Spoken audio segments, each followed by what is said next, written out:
Barangay Ginebra, Jimmy Malonzo mga bro nagsuri sa mga fans at Justin Brownlee may nakakalungkot na desisyon. So maraming ang nagulat sa pag-alis ni Jimmy Malonzo sa Barangay Ginebra mga bro. Hindi nga inaasahan ng mga fans na kayang iwan ni Jimmy Malonzo ang Barangay Ginebra para sa mas malaking sahod. Humihingi naman daw ng tawad itong si Jimmy Malonzo sa mga Ginebra fans. Kahit nga si Coach Tim Con mga bro ay nasaktan sa pag-alis nitong si Jimmy Malonzo. Pero sino ba naman daw siya para pigilan ito sa kanyang ikakabuti? Alam naman natin mga bro na galante sa mga offer ang Japan B-League at ginagawa na talaga nilang hugutan ng mga import ang ating liga. Pero gumawa na naman ng role si Kume na iba ng 3 years ang mga player na aalis ng liga.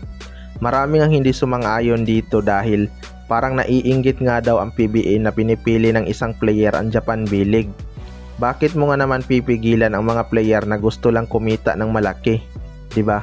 Dapat matuwa pa nga sila dahil tinatangkilik ng ibang liga ang mga player natin. Hindi naman siguro nila kasalanan na ino-offeran sila ng maganda mga bro.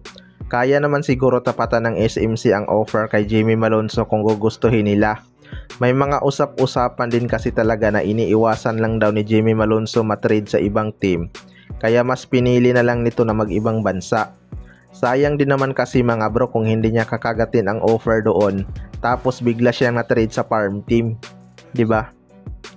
Sa kabilang banda naman mga bro, Justin Brownlee may nakakalungkot na desisyon after malaglag sa FIBA Asia Cup. Ito nga si Justin Brownlee ang isa sa mga bumuhat sa ating national team na Gilas Pilipinas mga bro. Kapansin-pansin nga na parang napagod ito sa tournament sa FIBA Asia Cup.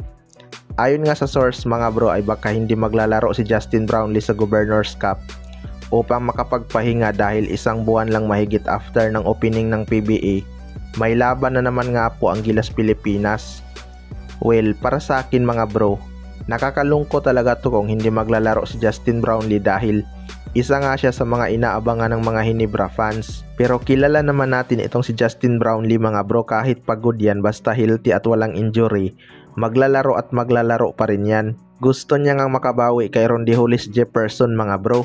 Pero sa ngayon nga ay tagilid pa itong lineup ng Barangay Ginebra dahil sa pag-alis ni Jimmy Malonzo. Tapos wala pa silang legit center na kayang pumusti sa ilalim. Si Japit Aguilar nga lang ang kanilang big man pero may edad na rin tong si Japit at di na kayang tumagal sa court.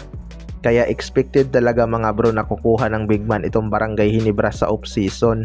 Kahit naka-recover na itong si Isaac Go, sa labas naman ang laruan ito. Kulang nga to sa footwork mga bro kaya walang galaw sa ilalim. Pero may tira beyond the arc. Pwede pa rin to nila maging trade asset kapalit ng legit center.